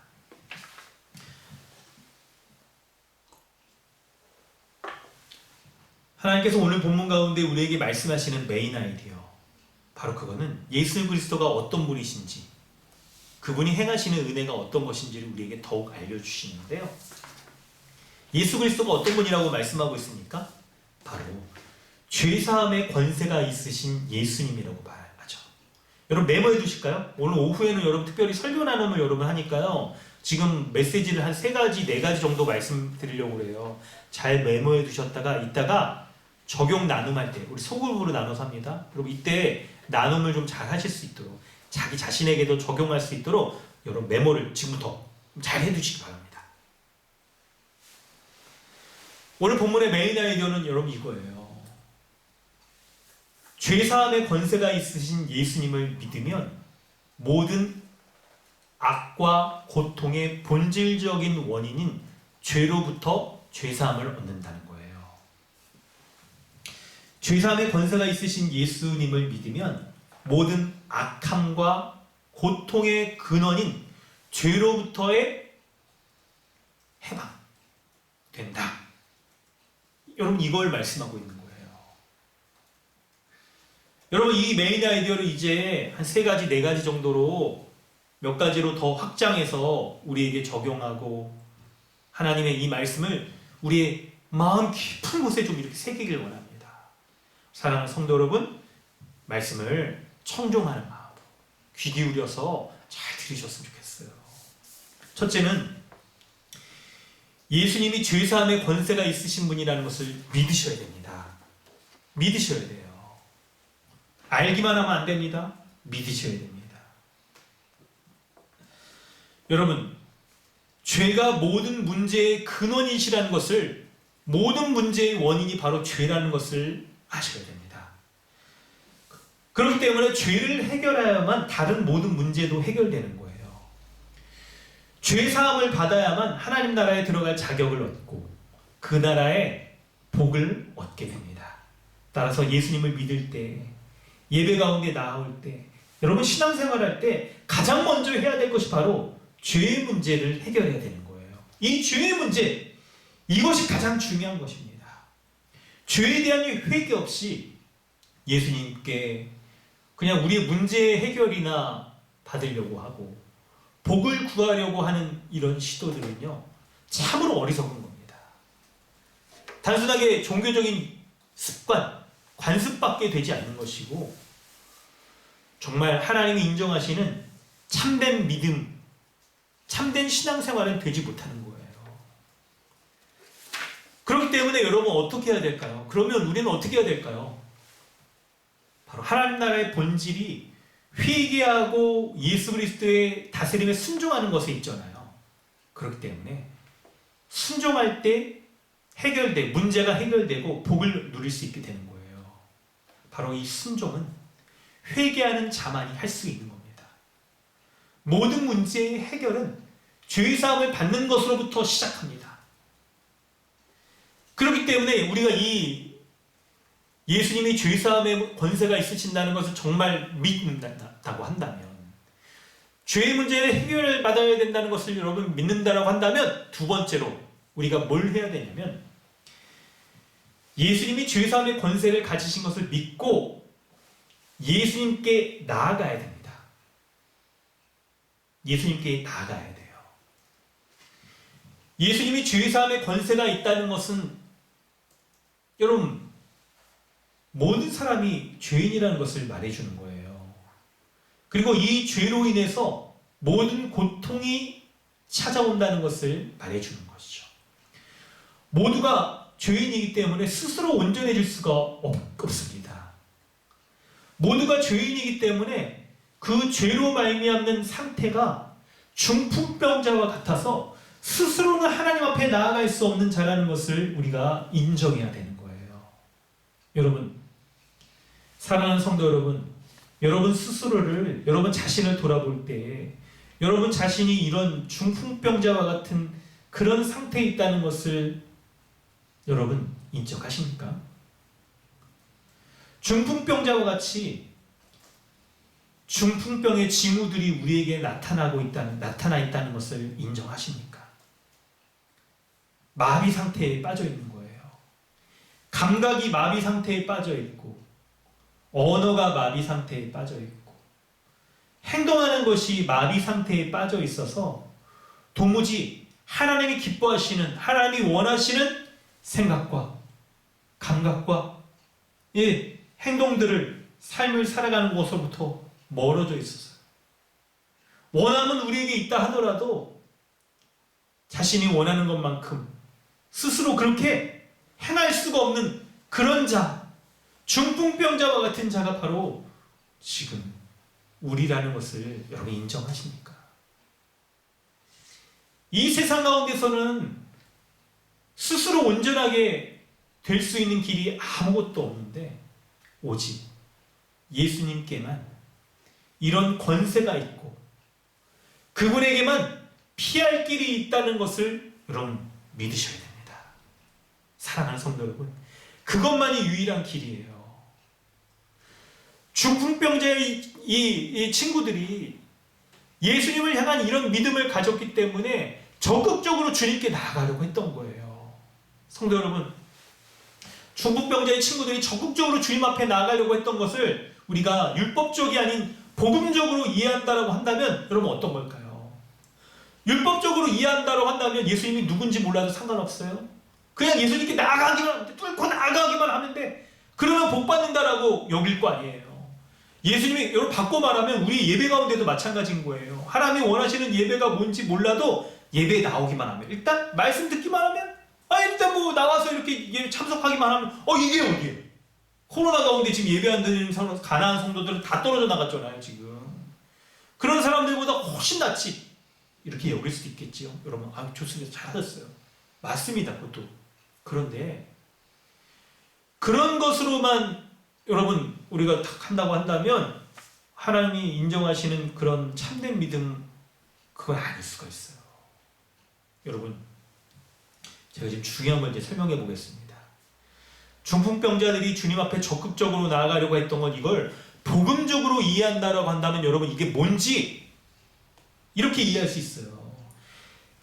이들은요, 지금 예수님이 병을 고치실 수 있는 권세를 가지신 분이라는 것을 믿고 주님 앞에 나오는 것이라고 말할 수 있는데, 그런데 참된 믿음의 관점에서 보면 이들이 주님 앞에 나아가려고 애쓰면 애쓸수록 그것이 생명의 근원이신 주님께로부터 분리되어 있는 이들의 상태를 보여주는 거예요.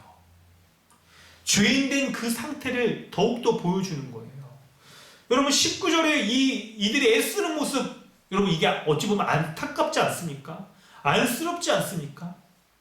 생명의 주님이신 예수님과 딱 거하는 신자의 입장에서 딱 생각해보면 우리는 그리스도 안에서 모든 것을 다 누리고 있는데 여러분 우리의 애씀이 아닌 거죠. 주님 안에 거하고 있기 때문에 주님이 주시는 것으로 우리는 이제 먹고 배불러.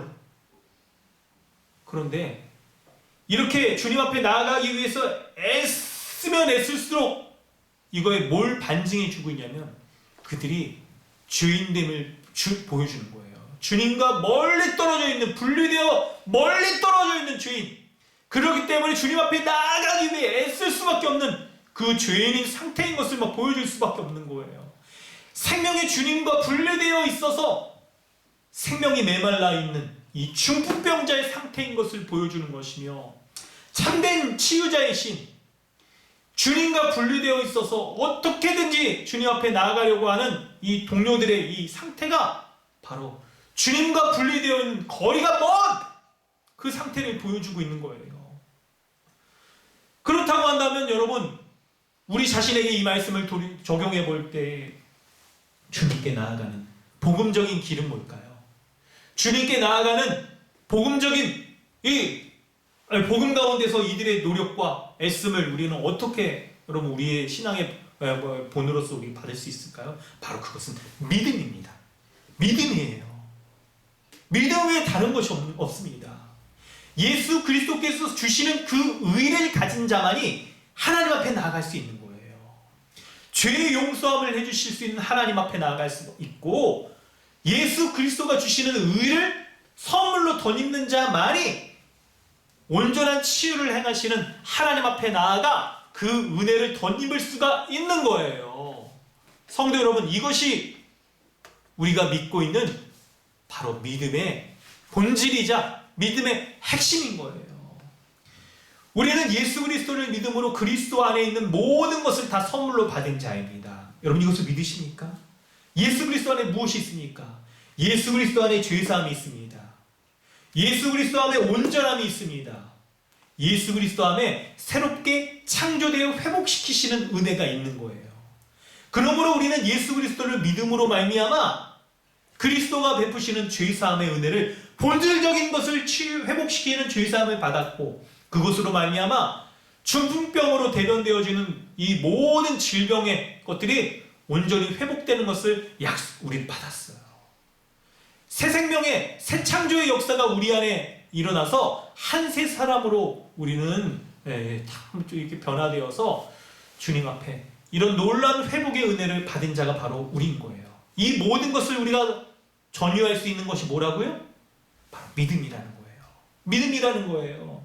이 모든 것이 원래는 이 세상의 마지막 때에 주어질 것이지만 예수 그리스도를 믿음으로 말미암아 이것이 현재 우리의 삶 가운데 침투해서 들어와서 이것을 지금부터 누릴 수 있도록 우리에게 선물로 주어졌어요. 교회로서 이것을 누릴 수 있도록 주어졌단 말이에요. 이 복음이 진리인 것을 믿는다면 우리의 지정의의 전 영역에서 믿음으로 말미암는 확신과 붙잡음과 애씀이 우리에게 나타나는 것이 신자의 당연한 반응입니다. 여러분 잘 들으세요. 이 노력과 애씀이 우리가 이 의를 얻기 위한 것으로 작용할 때는 여러분 이건 믿음이 아니에요. 방해물이에요 오히려. 그런데 그리스도 안에 거함으로써 우리에게 새로운 존재로 재창조되어져서 우리 안에 새 마음과 새 본성이 생겼어요. 우리는 이미 하나님 앞에 의롭고 거룩한 자가 되어져서 의롭고 거룩한 자로서 의롭고 거룩한 삶을 살아가려고 하는 그 새 마음과 새 본성이 생겼단 말이에요. 그래서 하나님의 거룩을 소망하고 하나님의 이 죄 용서받은 그 은혜를 더욱더 지키며 누리며 살고자 하는 그 본성들이 우리 안에 생겼기 때문에 더욱더 은혜를 구하려고 하고 더욱더 우리가 누리고 있는 은혜를 풍성히 누리려고 하는 그 애씀들이, 그 노력들이 우리 안에 생겨나게 된 거예요. 그러므로 지정의의 정영역에서 더욱더 이 복음 알기를 원하고 감정적인 면에 있어서도 더욱더 그 은혜를 누리면서 기뻐하고 감사하려고 하는 이 감정적인 반응이 우리에게 넘쳐나는 거예요. 부정적인 감정적인 요소들은 우리 안에 제어하려고 하는 요소들이 생겨나게 되는 거예요. 여러분 살면서 우리에게는 이런 것들이 벌어지지 않습니까? 사람들과의 관계 가운데서도 누군가는 감정적으로 이렇게 탁 미워하거나 싫어하게 되는 감정들이 이렇게 있을 수 있는데 그리스도 안에 있는 복음을 우리가 알 때 복음으로 말미암은 합당한 감정이 무엇인지 우리는 즉각적으로 새 마음과 새 본성이 우리에게 역사되는 것을 여러분 그 변화를 놓쳐서 안 돼요. 여러분 잘 들으십시오. 그걸 놓쳐서는 안 되는 거예요. 그래야 해서 겉으로 드러나는 짜증과 불평과 불만과 미움이 우리 안에 생겨나는 그 감정적인 것 가운데서도 예수 그리스도를 아는 지식으로 말미암아 주어지는 새 감정, 기쁨, 희락, 감사가 우리로 하여금 더 본질적으로 드러나도록 하는 그 감정을 붙잡으시길 바라요. 그걸 누리시길 바라요. 그리하여서 더욱더 주님 순종하며 따르길 원하는 이 반응들, 지정의 전 반응들이 우리 안에 다 일어나는 것들을 붙잡고 따라가려고 하는 거예요. 우리가 이렇게 믿음의 길을 이렇게 열심히 이렇게 살아가려고 할 때 참된 믿음의 길을 걸어가는 방해물들이 때때로 생깁니다. 마치 중풍병자의 친구들이 막 이렇게 가로막은 것 같은 그런 게 생긴단 말이에요. 때때로 어느 것들은 여러분 우리가 잘못하지 않았음에도 악한 세상 가운데 있는 영적 세력들의 공격으로 생겨나요. 그럴 때에도 참된 복음을 하는 지식으로 말미암아 그 지식으로 생겨나는 감정으로 말미암아 그 지식과 감정으로 인하여과 함께 생겨나는 순종의 행동으로 말미암아 우리는 이 방해물들을 뚫고 더욱더 예수 알기를 원하고 더욱더 예수 따르기를 원하고 더욱더 나의 감정으로서 전 영역에서 주님 찬양하며 기뻐하며 감사하며 살기 원하는 장애물들을 뚫고 나아가 주님 앞에 이 복음의 은혜를 누리려고 하는 이미 주신 은혜를 더욱더 누리려고 하는 그 기쁨들이 우리 안에 샘솟아나게 되는 거예요. 여러분 그걸 붙잡으시길 바랍니다. 그럴 때 여러분 네 번째로 주님이 주시는 이 기쁨은요. 그 영역이 어느 정도일까요? 바로 25절 26절에서 말하는 중풍병으로 얽매였던 이 삶으로부터 자유하게 되고 해방하게 되는 그 은혜의 영역까지 우리가 누리며 살 수 있게 되는 거예요. 여러분 이 은혜, 우리 실제 삶에서 우리 나타나는 이 은혜가 얼마나 놀라운 영역인지 25절 26절에 놀랐다, 두려워했다. 여러분 이게 다 반복적으로 쓰이고 있잖아요. 예수 그리스도를 믿음으로 말미암아 죄와 사망의 지배로부터 우리는 해방된 자예요. 그 해방은 추상적인 용어가 아닙니다, 여러분. 실제 우리의 삶에서 우리가 이전에 주님 믿기 전에 우리가 붙잡고 살았던 그것으로부터 해방되어지고 그리스도 안에서 누리는 새로운 기쁨으로 우리가 살아가게 되는 이 실질적인 삶의 변화가 드러나는 거예요. 여러분 이 부분을 우리 가운데 묵상하고 적용해야 될 바가 너무나도 명확해요. 여러분 예수님께서 이 중풍병자에게 내 침상 가지고 이거 가라, 이거 왜 말씀했을까요? 이게 굉장히 독특한 표현이잖아요. 여러분 그래서 그 사람이 예수님의 말씀에 순종해서 그 지탱했던 거 가지고 이거 가지고 갑니다. 가서 뭐 여러분 이거 진짜 쓰레기 분리수거하고 막 그럴 거 아니라고 한다면 이거 왜 가져갔을까요? 바로 이게 그 사람의 믿음의 아이콘, 상징처럼 여겨졌을 거예요. 예수 그리스도를 믿는 믿음으로 말미암아 주어지는 은혜의 복됨의 아이콘. 이거 가져가서 그 사람 어떻게 했을까요? 가서 버리지 않았을 것 같아요. 제 생각에. 여러분 상상입니다. 근데 여러분 딱 본문에 이게 딱 이거 볼 때 가져가서 이거 뭐 했냐면 이 사람은 이거 집에다가 딱 데코레이션 해놨을 것 같아. 이게. 내가 예수 믿고 나에게 주어진 하나님의 은혜가 무엇인지 그 침상 이거잖아요. 이거 버리지 않고 딱 전시해놨을 거예요. 이거 아마 갑옷처럼 여겼을걸요? 여러분 설날 명절 때 딱 이렇게 딱 사람들 모이면 이거 가지고 모여봐라. 가정 예배 드리거나 다 모여봐라 하면서 이거 가지고 다 하나님이 주신 은혜가 뭔지 그거 설명했을 거예요. 이 침상의 의미가 무엇이겠습니까? 예수 믿기 전에 그의 삶을 지탱해 주었던 삶의 원칙과 기준들과 같은 거겠죠. 방금 여러분 말씀해 주신 거 메모해 주셨다가 그거 가지고 여러분에게 한번 적용해 보세요. 이전에 예수 믿기 전에 무기력하여서 침상이 그를 지탱해 줄 수밖에 없었던 인생이었잖아요.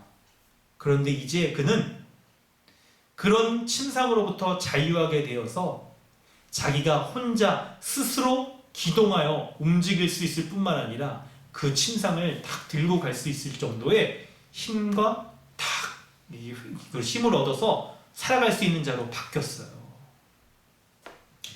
주님 만나기 전에는 다른 사람의 도움이 없이는 스스로 살 수조차 없는, 움직일 수조차 없는 그런 사람이었습니다. 그런데 이제 주님 만난 이후에는 스스로 움직일 수 있는 자가 되었던 거예요. 주님 만나기 전에는 스스로가 움직일 수 없는 그런 자, 바로 생명이신 주님으로부터 분리되어 있어서 생명력이 현저히 떨어져 있었던 그런 자였죠. 그렇기 때문에 생명력이 없음으로 인한 삶의 절망과 우울함과 무기력한 상태 가운데 살아갈 수밖에 없을 거예요. 그가 살아갔던 삶의 범위도 지극히 제한되어 있겠죠? 침상, 거기 안에서 벗어날 수가 없을 거예요. 무엇이 그를 침상으로부터 벗어날 수 없게 했을까요? 바로 죄와 욕망의 지배 가운데 벗어날 수 없게, 그런 테두리 가운데, 죄와 사망의 욕망의 테두리 가운데 벗어날 수 없는 인생을 살았을 거예요. 지극히 자신을 위해서 살아가고, 지극히 죄를 범하며 자기가 범하는 그 죄가 하나님 앞에 죄인인지도 알지 못하고, 도리어 그 죄를 쫓으며 살아갔던 그의 삶이 세상의 전부인 것이냐, 그것이 매우 적극적으로 살아가야 될 그의 인생인 것이냐, 그렇게 때때로 자랑하며 그렇게 살아갔을 거예요. 그의 눈에는 그것이 전부처럼 보였을 겁니다. 그것이 그의 인생의 가치관을 형성하게 했고, 그것이 세상을 바라보는 그의 세계관이었을 거예요. 마치 중풍병자, 그 사람의 그 침상에서 벗어날 수 없는 그 인생의 전부인 것처럼 이렇게 살아갔던 것이 그의 인생의 전부였을 거란 거예요. 그런데 생명의 근원이신 예수 그리스도, 그분이 죄의 근원이신 그 죄의 용서함을 선언하여 주셔서, 은혜를 베풀어 주셔서 이 중풍병을 치료해 주셨을 때 우리에게 놀라운 생명의 회복의 역사가 나타나게 됐어요. 그래서 이전에 그의 인생을 지탱하여 줬던 이 침상으로부터, 이제 침상의 지배로부터, 죄와 사망의 지배로부터 벗어나 의와 생명의 생명력을 공급받아 살아가는 그런 자로 변화되게 됐던 거예요. 할렐루야! 성도 여러분, 바로 우리가 그런 자인 거예요. 우리가 그런 자인 거예요. 이전에 죄와 사망의 지배로부터 벗어날 수 없었던 그런 자였는데, 이제는 예수 그리스도 그분의 죄의 용서함을 받아서 의와 생명의 지배로 말미암아 우리는 자유함을 누리게 되었고, 그 자유함으로 이제 우리의 인생은 바뀌어졌어요.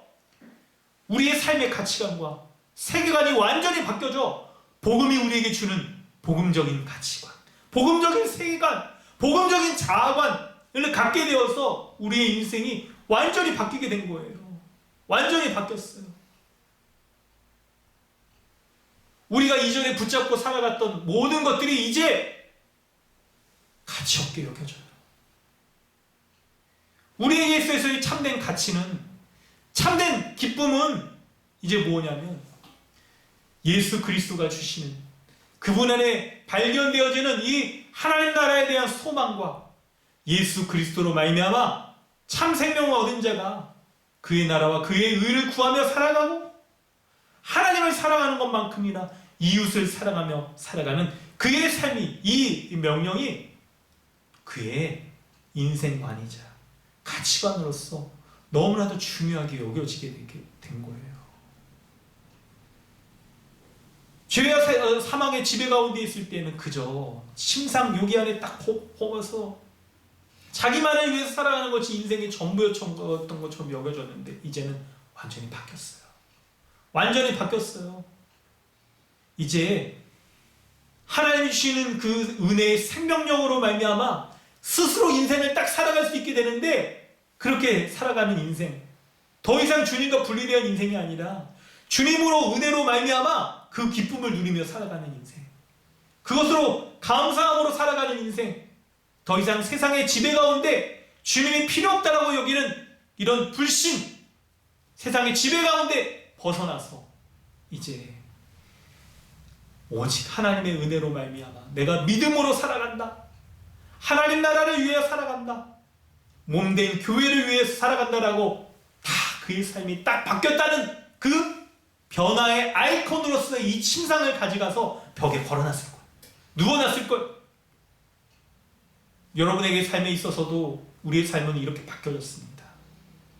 이 말씀으로 여러분 자신을 좀 돌아보시길 바랍니다.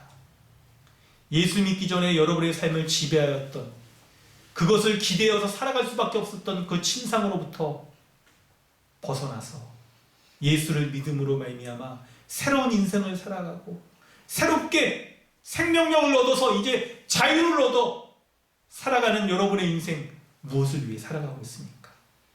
주님을 주시는 죄의 용서로 말미암아 하나님의 나라와 교회를 위하여서, 지체를 위하여서 그렇게 살아가고 있는 인생인지를 돌아보시길 바랍니다. 오늘 우리에게 주신 하나님의 은혜를 우리가 돌아보며 우리에게 죄사함은 은혜를 주시는 그것으로 우리의 근원적인 문제를 해결하여 주심으로 우리에게 새로운 생명과 새로운 삶을 허락하여 주신 예수 그리스도 주님 앞에 감사함으로 그 은혜를 마땅히 누리며 오늘 나에게도 다시 한번 이 은혜를 깨닫게 하여 주시고 회복하여 주셔서 내가 얽매고 살아갔던 이전의 모든 침상들 다 이제 불태우면 안 돼. 여기 남겨놔야죠. 그럼 가지고 가라고 그랬으니까 집안에다가 딱 그거 남겨두고 이제 그 지배로부터 벗어나서 새로운 은혜의 자유의 삶을 살아가는 그런 삶을 온전히 살게 해달라고 이 시간 우리 함께 기도하길 원합니다. 함께 믿음 가운데 하나님 주시는 이 은혜 붙잡고 예수 십자가 그 은혜를 붙잡고 사는 믿음 가운데 살게 해달라고 함께 기도하겠습니다. 하나님 아버지, 주의 은혜 감사드립니다. 우리 가운데 은혜를 베풀어 주시고 함께하여 주셔서 예수 그리스도 주님을 믿는 온전한 믿음 가운데 날마다 사는 믿음의 삶을 살게 하여 주시옵소서. 예수 그리스도께서 죄사함의 용서를 해주시는 하나님이신 것을, 그 권세를 가지신 하나님이신 것을 믿는 믿음 가운데 살게 하시고 그 은혜로 말미암아 날마다 기뻐함으로 감사함으로 주님 앞에 나아가 주님 은혜로 말미암아 주어진, 그리스도 안에서 은혜로 말미암아 주어진 것을 내가 온전히 붙잡고 그것이 너무나도 귀하기에 내가 그것을 누리며 그것을 따라 또한 순종하며 살아가는 온전한 믿음의 삶을 살아가는 자로 살 수 있도록 은혜를 베풀어 주시옵소서. 은혜를 베풀어 주시옵소서. 한 명도 우리 교회 강동주님에게 속한 어떤 사람도 하나님 이전에 그가 살아갔던 이전의 삶으로 돌아가지 않고 그 지배로부터 벗어나 은혜의 삶을 온전히 살아가는 삶 되게 하여 주시옵소서. 자유의 삶을 온전히 살아가는 삶 되게 하여 주시옵소서. 주님 함께 해주시겠습니다. 인도해 주시옵소서. 하나님 아버지, 주님의 은혜 감사드립니다. 오늘 말씀을 통해 예수 그리스도께서 죄사함의 권세가 있으신 하나님이신 것을 믿습니다. 이것을 믿을 때 주님 앞에 나아가 주님께 믿음으로 말미암아 우리에게 주시는 그 은혜를 누리고, 이 은혜를 이미 누린 우리가 이 은혜가 너무나도 귀하기에 이 은혜로 말미암아 주어진 새 마음과 새 본성으로 말미암아 하나님 예수도 알길 원하는, 더욱더 적극적으로 알길 원하고 더욱더 우리 감정의 영역에서도 부정적인 세상의 자기중심적인 감정을 다 버리고 은혜를 누리고 기뻐하고 감사하는 감정을 더욱더 우리가 풍성히 드러내길 원하고, 그리고 순종하며 따르길 원하는 우리의 삶에 있어서의 열매가 온전히 드러나게 하여 주시옵소서. 이전에 주님 몰랐을 때 세상의 지배 가운데 그렇게 살아갈 수밖에 없었던, 우리가 기대며 살아갈 수밖에 없었던 이 세상적인 삶의 모든 것들을 다 버리고 그리스도 안에 주어진 새로운 삶, 새로운 은혜, 새로운 세상 가운데 온전히 자유함으로 살아갈 수 있는 그런 복된 은혜를 더욱더 오늘 우리 가운데 회복하여 주시옵소서. 그것을 온전히 누리는 강동 주님의 교회 될 수 있도록 은혜를 베풀어 주시옵소서.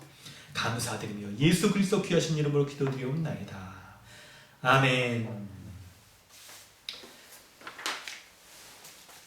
찬송가 272장 함께 찬양하시면서 하나님께서 주신 은혜 찬양하며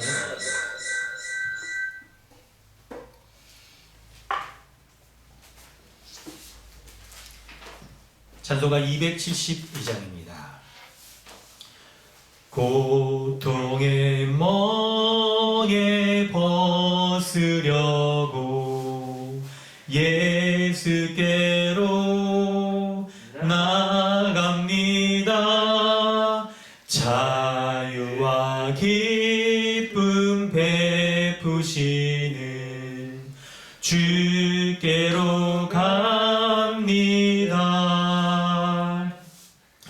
병든 내 몸이 튼튼하고 빈궁한 삶이 구해지며 죄악을 벗어버리려고 주께로 갑니다. 낭패와 실망 당한 뒤에 예수께로 나갑니다. 십자가 은혜 받으려고 주께로 갑니다.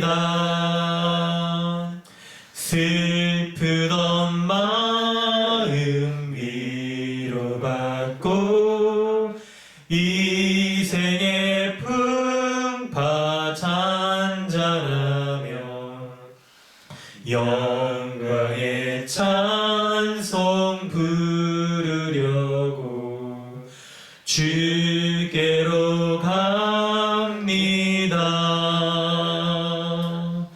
교만한 마음을 내버리고 예수께로 나갑니다.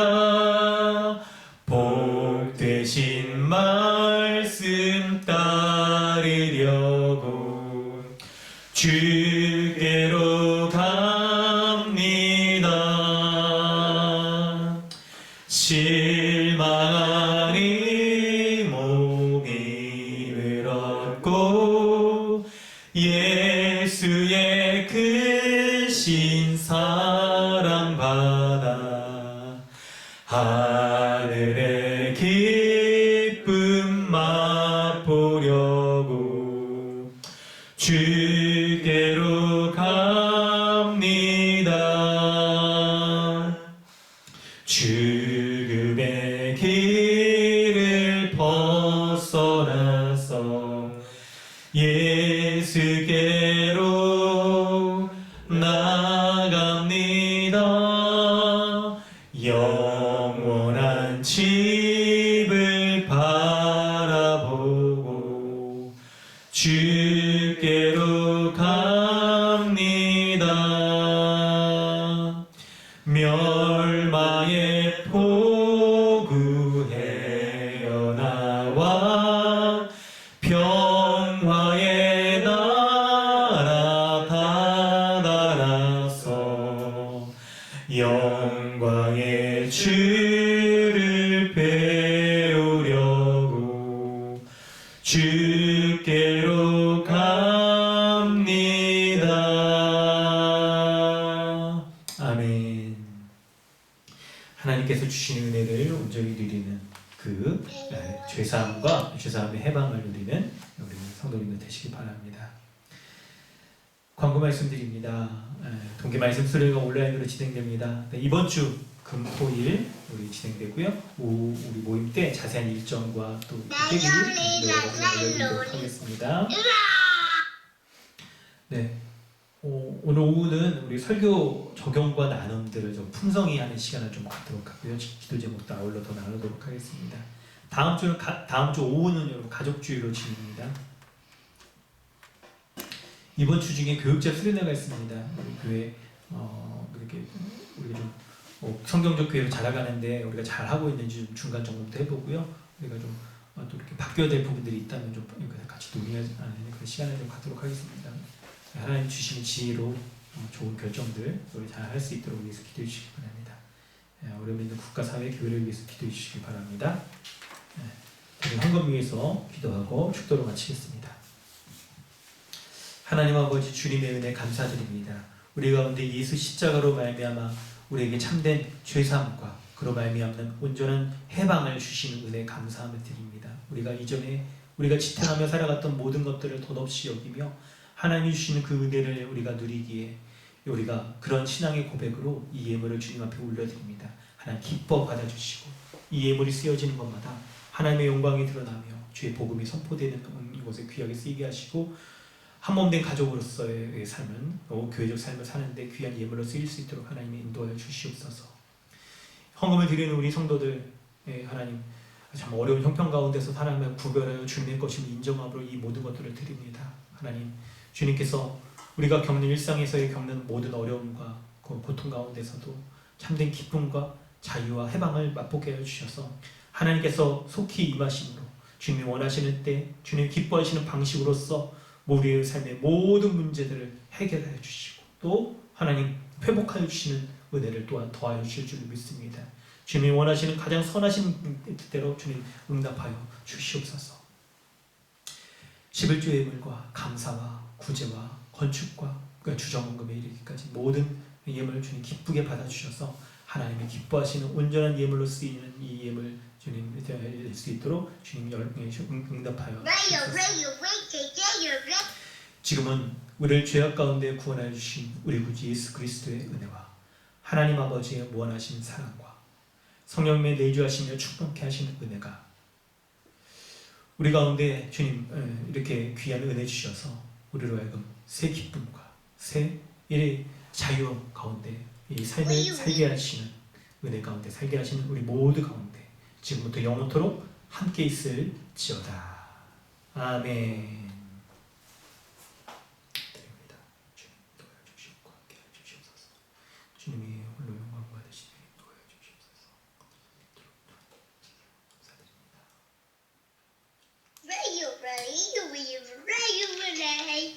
예배를 마쳤습니다. 하나님께 모든 영광을 올려드립니다. 아멘. 예, 마이크를 켜시고 우리 성도의 교제 나누도록 하겠습니다.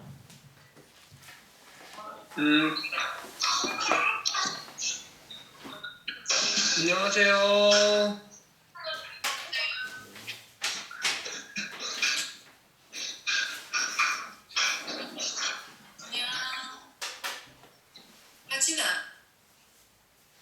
준우 자나요? 네, 준우 자요. 좋겠다.